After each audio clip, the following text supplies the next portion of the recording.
বিদ্যুৎ খেয়ে ফেলে ব্যাটারি রিক্সা, এসি খায় না। যখন যা খুশি তারা সিদ্ধান্ত নিচ্ছেন এবং সেই সিদ্ধান্তগুলো কার বিরুদ্ধে যাচ্ছে? খেটে খাওয়া মেহনতি মানুষের বিরুদ্ধে যাচ্ছে।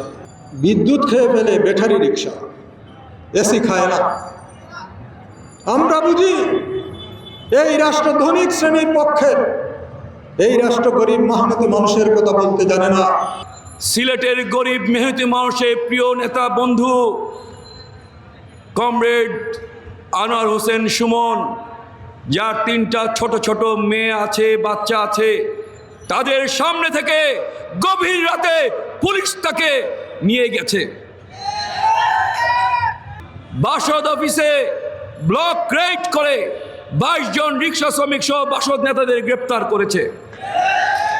গতকাল রাতে আজকের সমাবেশের পূর্বে রিক্সা শ্রমিক ভাইদেরকে ভয় দেখানোর জন্য 3 জন ছাত্র নেতা, যারা 24-এর গণঅভ্যুত্থানের নেতা ছিলেন, তাদেরকে গ্রেপ্তার করা হয়েছে।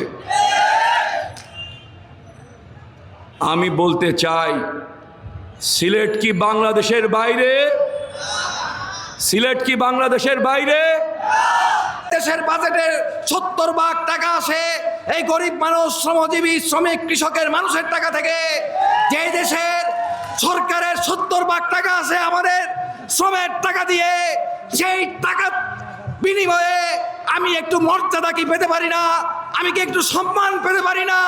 অথচ রাষ্ট্রের পুলিশ আমাকে লাথি দেয়, ওই ডান্ডা পেটা করে আমার রিক্সা ভেঙে দেয়। এটা যারা আমরা 70 ভাগ ট্যাক্সের টাকা জোগাই, তার সাথে রাষ্ট্র যে আচরণ করছে, এই আচরণ করার অধিকার আপনার নাই। আমাদের নেতাদের কাছে এসে রাতে কথা বলেছেন কিভাবে আন্দোলন করা যায়। আমরা সমঝোতার রাজনীতি, নৈশভাগ্যের রাজনীতি করি না। আমাদের রাজনীতি প্রকাশ্যে, আমরা কোনো গোপন আঘাত করি না, আমরা কোনো ষড়যন্ত্রে লিপ্ত নয়।